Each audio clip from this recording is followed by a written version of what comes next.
you know, it was like really cool seeing how everyone was liking this movie. Um, Basically, everyone in the theater for like 3 hours became friends, and then you know we just went back to being people.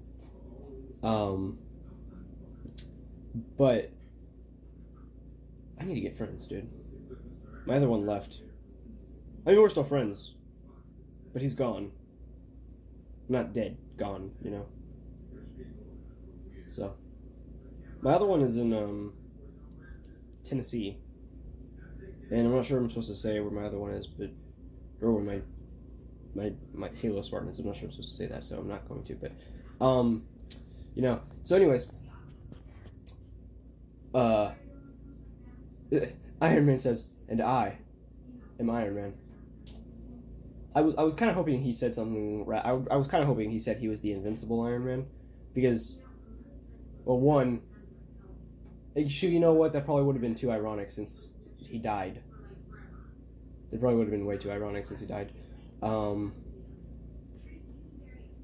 but being that, you know, so I guess saying I am Iron Man works better because that's like what really kicked off the universe is when he said that is I I'm Iron Man, and then you know, um, so uh, that's what Tony Stark says, and he's like I'm Iron Man, and then he snaps, and everyone, all of Thanos' guys, start to fall, and he's watching. Now I heard some people being like, "Well, why are the ships turning to dust? Those aren't alive."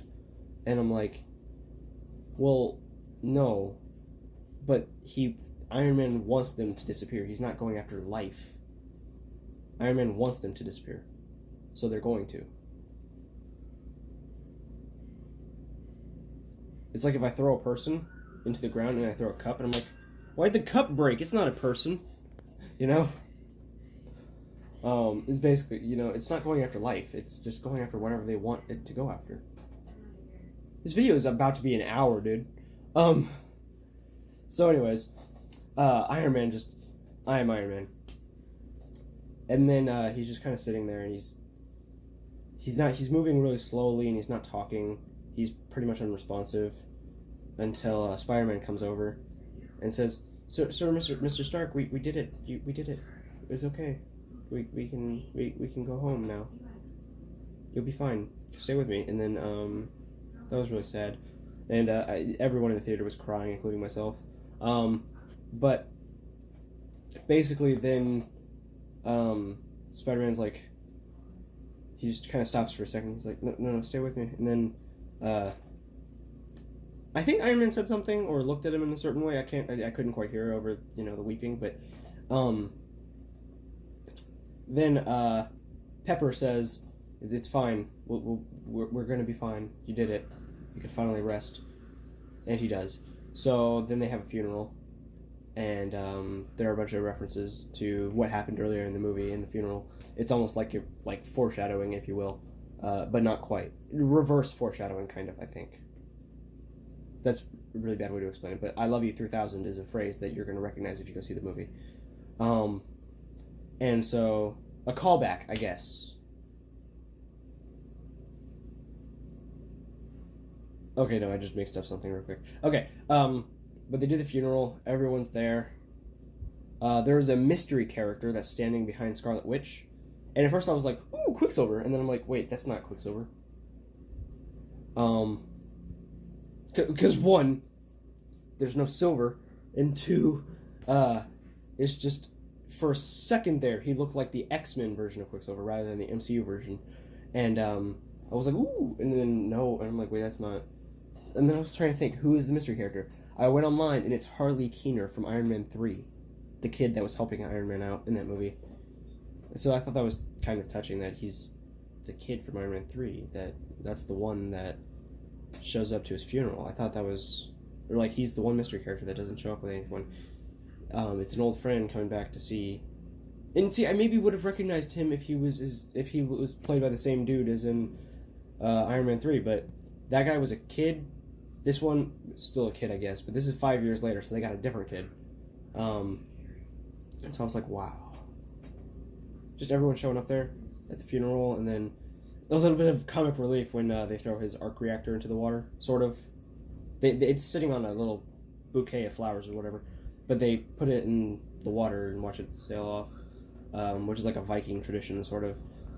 Anyways, the arc reactor had engraved in it proof that Tony Stark has a heart, and so everyone in the theater got a little bit of a not an awkward laugh, but it was kind of like, and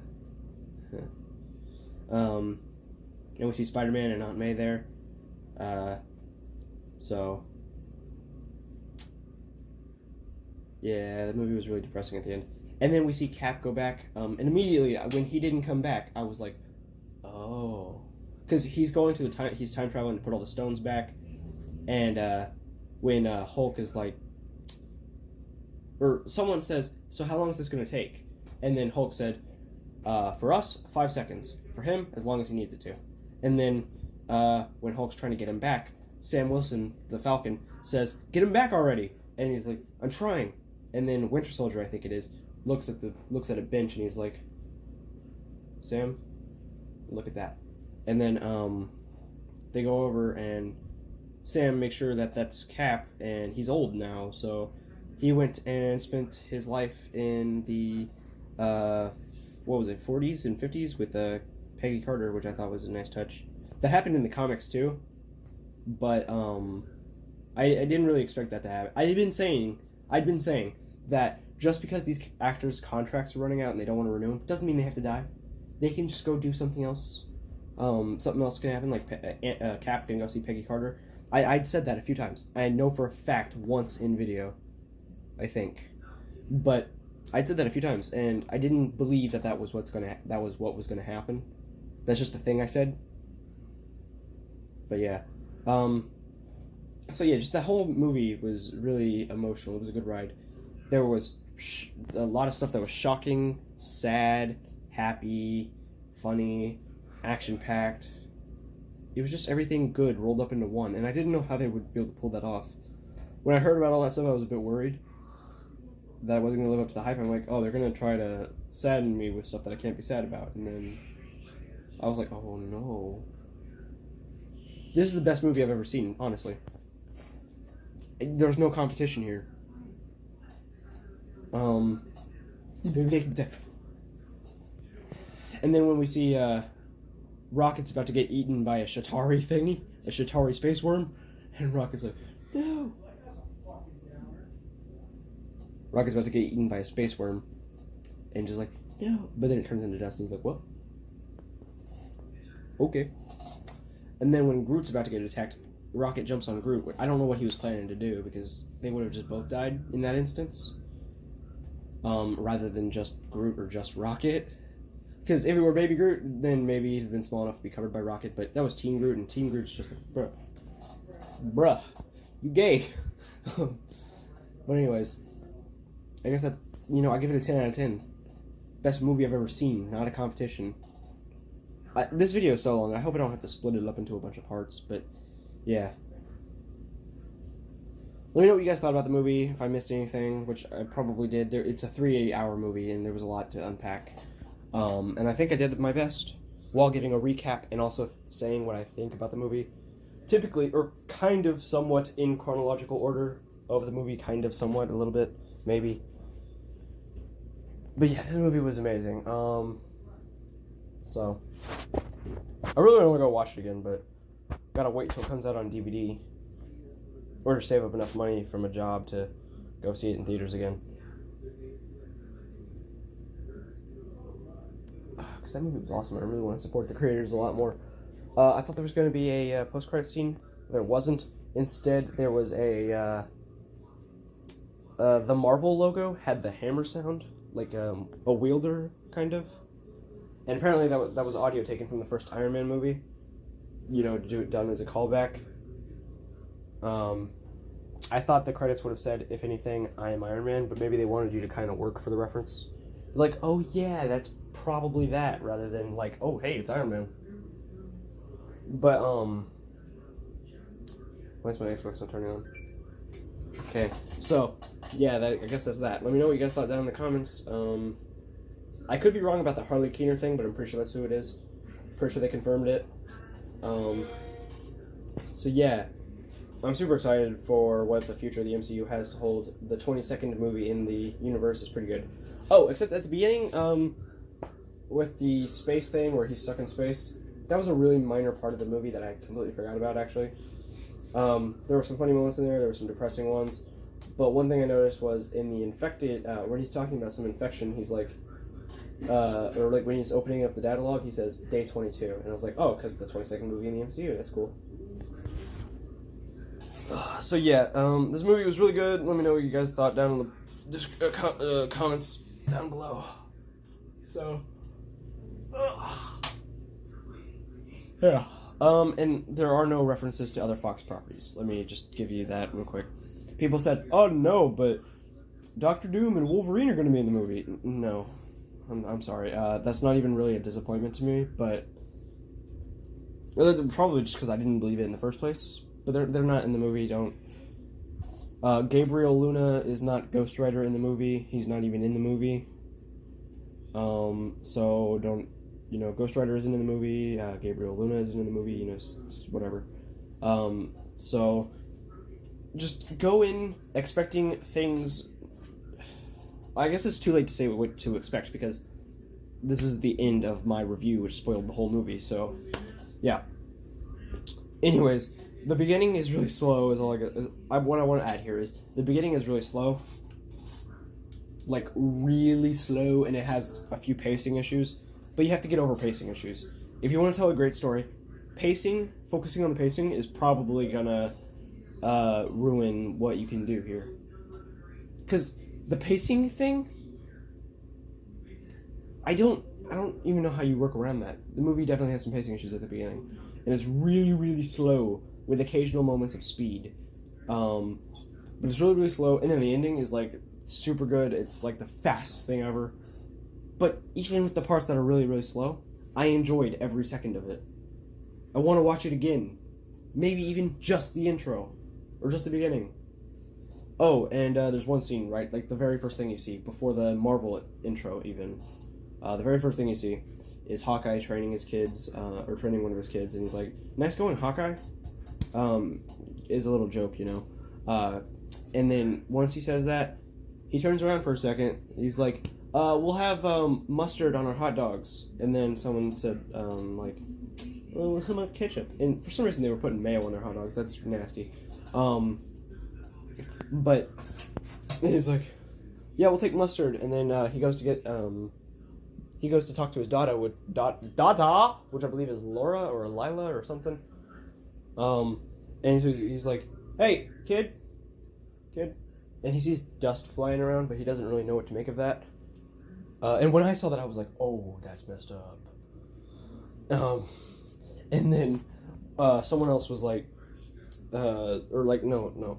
Hawkeye turns around, and he's like, hey, honey, where are you guys? And he's trying to find them, and he can't figure it out. And he's like, what? So he must have been freaking out for quite a while, and until he turns on the news report and was like, what? And then there's a Joe Russo cameo, and the Stan Lee cameo in the movie was kind of disappointing. Honestly, I was happy to see him, of course, because he's gone, but that didn't stop my disappointment with the cameo. Not necessarily that they could do something better, but how can you top something? How can you top the one from Guardians 2, where he's a watcher apparently? And even though it's disappointing, I think he did a great job, and I think the writers did a great job with it. It's just not what I wanted out of that. But whatever. It was really cool. One thing I think is maybe it wouldn't have worked with the tone of the movie. Oh, the music is even better than ever, honestly. They had a familiar track, but they had like the Avengers theme, but they like remixed it or something. That's way better than ever. I think. I could just be an idiot, but I'm pretty sure that's a remix of it, or that's a new song that sounds similar. But what I think they should have done is maybe it wouldn't have been appropriate for the movie, but what they probably still should have done is had the Stan Lee intro from Captain Marvel still be there, where instead of showing all the other heroes, it just shows Stan Lee. I think that should have been there, and it wasn't, so whatever. But this movie was still amazing. Still rated a 10 out of 10. I had no problems with it. The disappointment of the cameo really doesn't affect my opinion whatsoever. The cameo could have been amazing. Really, a small part of the movie isn't going to affect my opinion that much. And so I'm just really happy that this movie was super good. I was worried that it wasn't going to live up to the hype. But it's way better than anyone could have possibly expected. Trust me. Okay, so now I'm done. Tell me what you guys thought in the comments. Like the video if you like the video. Dislike the video if you dislike the video, I guess. Apparently, the reason most people say dislike the video if you don't like it is because... Not necessarily because they're like, whatever, just be honest to yourself or whatever. Apparently, literally because likes and dislikes do the same thing, getting your video around anyways. So, you know what, if you don't like the video and you didn't know that, just maybe don't like it, but if you don't like the video and you're aware of that, feel free to dislike it. I don't really care, honestly. Tell me what I can do to make my videos better, except for the length of the video. I can't really fix that, because this movie is 3 hours. There's a lot to unpack here, as you see. I didn't go off on too many tangents, I don't think. I went off on a few, of course, but a 3-hour movie, and I have to tell you everything that happens in it, as well as giving my opinion on it while doing it, and trying to do that seamlessly without a script. I just can't.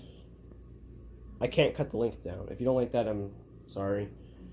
But I think any real review of the movie that covers as much as I did is going to be at least 30 minutes. Maybe I took too long with some of my tangents, or maybe I just took too long repeating myself, but I can't really fix that. So just let me know what other problems with this video you have that maybe I can fix. Without further ado, see you guys later.